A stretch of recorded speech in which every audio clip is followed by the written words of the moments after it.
Hey everybody.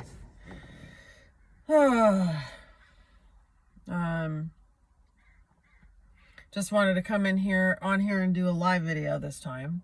It's been a while. And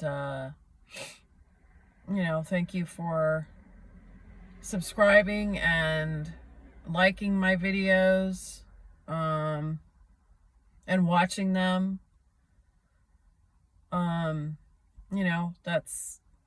That means a lot when you guys comment. I know a lot of the comments never get posted or they get deleted by YouTube. So if I'm not commenting, I usually comment on everybody's video. Comment. But if I'm not commenting, it's because I'm not saying it. And it happens a lot. And it happens on other people's channels too. It's just how YouTube is now. So I'm coming on here because lately I've been watching videos about how bad the homelessness crisis is. There's all these documentaries on it now. There was even a documentary like 5 months ago that this British organization did on America. And I'm going to post it in my description. It's not called America in Crisis, but he mentioned that in the video. Can't remember what it's called. Something about America. Oh, something about the American dream, something. I would have called it the American nightmare. But it's not just America. It's everywhere now. And I really feel for the homeless because John and I were homeless. So we know what it's like. It's hell. You never think that it's going to happen to you. But one turn, all it takes is one turn. One missed paycheck, the loss of a job, illness, which was my husband's case. Because he got off the prescription medications and went completely sleepless and couldn't run a business any longer. And I wasn't making enough money to support us. Especially living in Southern California where it's astronomically high just to live. So it's one of the primary reasons, not the reason we moved here to Washington, but one of the reasons. But anyway, it's hard. The rents are going up way high here, like the highest they've ever been in this state. It's absolutely ridiculous how much people have to pay for rent. And we're renting, because, we're in our 50s. My husband's 59, I'm 54. I have a master's degree, which I can't use. When I graduated, there were no jobs. And there continue to be no jobs in the field that I studied, in education. And, we can't even afford a house. We haven't been able to afford a house in a long time because you have to make so much money and we don't make enough. And people say, well, just move. Well, I would move. I would move in a heartbeat, to states I know, first of all, that have, that aren't liberal, like here in Washington, number one. And number two, that are cheaper, except, those places are primarily in the South where it's hot and humid in the summer. My husband has to work outside every day. And he wouldn't make it. He can't stand heat. And then the humidity on top of it would just kill him because of his health issues and all the medications he's on. So, and he can't even do air conditioning. It's too much for him, his body. He's just so sensitive and it makes him congested. And so we're kind of stuck here. But anyway, so I was watching, these videos and, they were talking about, not just the homeless people you see on the street everywhere, but the ones that are called the working poor, that are actually working, but they can't afford a home or, a place or an apartment to rent or whatever. So they're living in hostels or temporary housing or shelters, or most of them live or in their car. They live in their car. Most of them live in their car, or they live in homeless encampments, or they live in those hotels that you rent every week, and they're not all drug addicts that don't want to work, although some of them are, but not all of them. I mean, these are families with kids that are looking for work. And, this one video I'm going to post, it's just heartbreaking. It's this young family. The wife is 21, husband's probably around the same age. They have a baby and a little toddler, and they live in their car. And they used to work in Las Vegas, and they both had jobs, and they lost their jobs. I mean, this is what happens. Most of these people, companies downsize, they lose their jobs, and you can't afford to live off of unemployment. Nobody can. And so they ended up in their car, and then they went to California, though I don't know why. That's like the worst place to go if you're homeless. Although for some, they think you can live on the beach, but I don't know. I mean, it's not a place to be. So anyway, they're in California, and then the husband is back east because he found a job. So then they're split up, and she's trying to fill out employment applications while she's trying to watch a toddler and a 1-year-old who's starting to walk. And she couldn't even fill out her application. And how is she going to go on her interview when she has nobody to watch her kids? And then her husband ends up getting arrested. He's working, and he ends up getting arrested because one guy was drunk one night and was trying to attack him. And he hit him with an axe to defend himself, and now he's in jail. But he has like 2 witnesses that, can testify that it was self-defense. But anyway, it's just insane, like they're already down and out and already separated, and she's already stressed out to the max. And apparently, I guess they have no family, or else they would be with her family.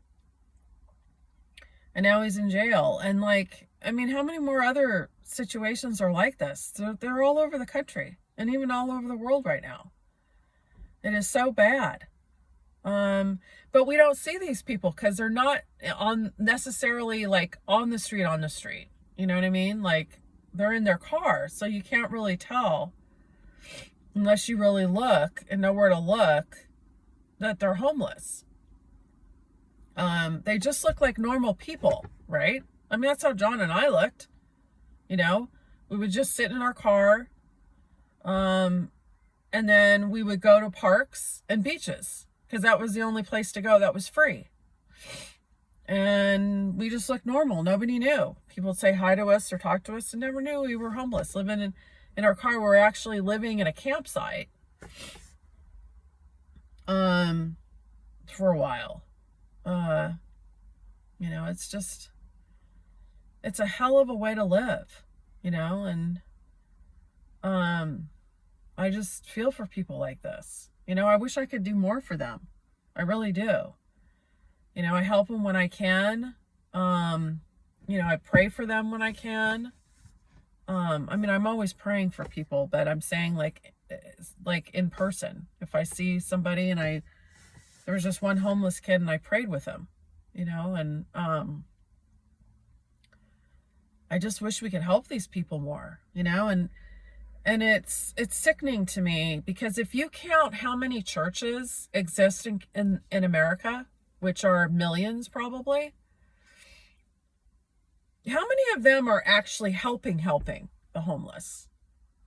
And I don't mean like the food drives. I mean, I know that's wonderful, like to give them food, but they say all the time, we're grateful for your food, but we need more than food. Like, we need a permanent place to live and jobs, right?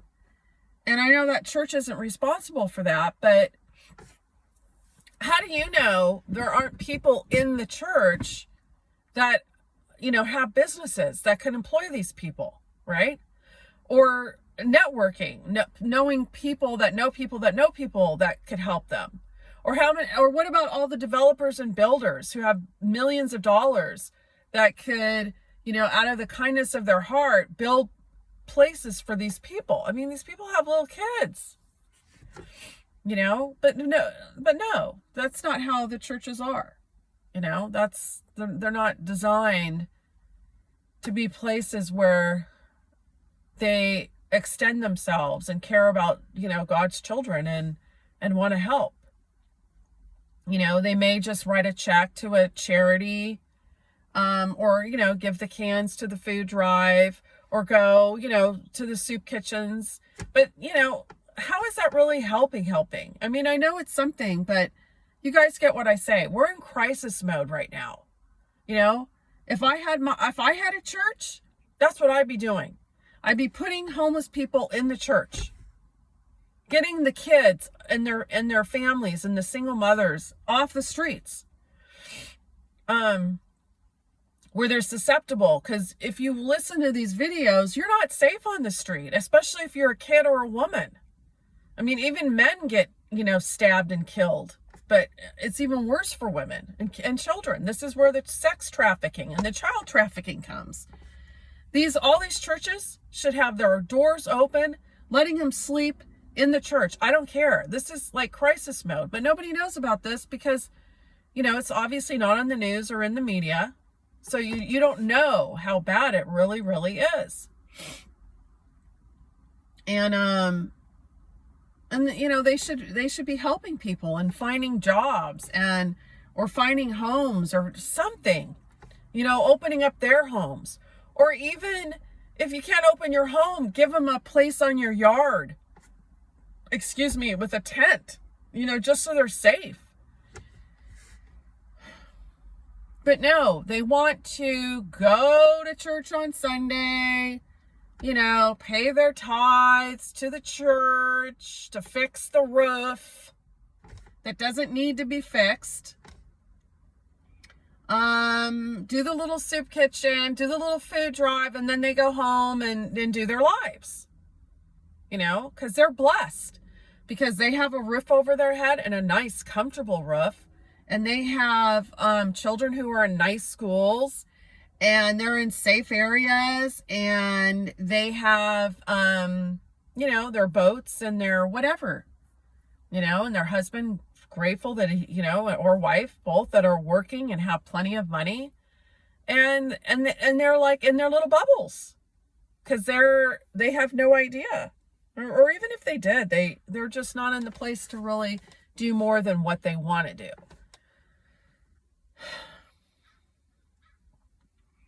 And God forbid if anything happened to their husband or their wife, and they lost their job and they couldn't find another one, and then they can't pay their mortgage, or if their husband gets sick and goes on disability, guess how much disability is going to give you? It's not going to be enough to cover your mortgage and your feed your kids and everything else. Disability doesn't pay enough.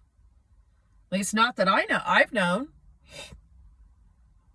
So, and maybe that's what it takes for some of them to really see, like, oh my gosh, now I understand what it means to be homeless.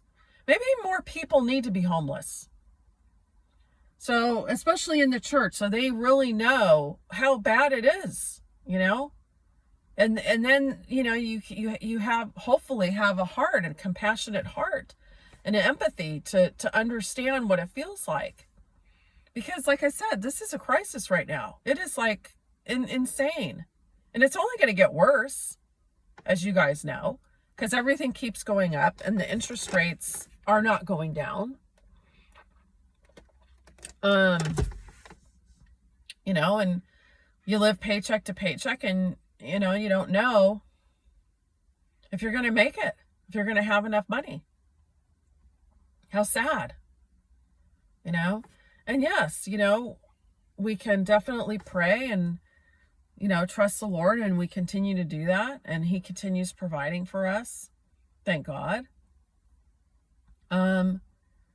But, I think it's important for us to really come together somehow and help other people if we can, whether it's praying or helping them financially or whatever it is, because there's just so much crisis going on right now. And it's a shame. It's a shame what's happening, and it just seems like everybody's in their little bubble and doing their little life and going to the stores and going to their Starbucks and going to their thing, and we're just doing our little bubble thing, and nobody's really paying attention to this and how bad it is. It's sad. Can you imagine how much money churches get from tithing? And if they took that money and gave it to the people who really need it, how that would help, whether it's finding a space to build these homes for these homeless people,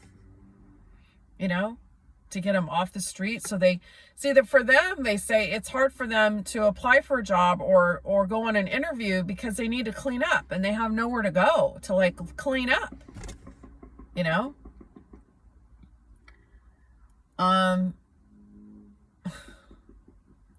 it's just a vicious cycle that they say. And I know, we barely got out of it. We had to move back in with my mom, in which we didn't want to do, but it's the only way that we kept off the streets and out of tents on campgrounds. It was insane.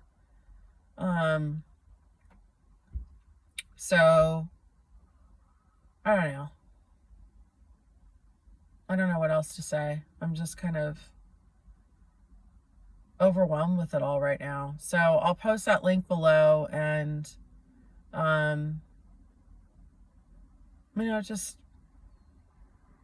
just pray for these people, and pray for the church to have a change of heart, to stop being in their little bubbles and to get outside of themselves, what are they for?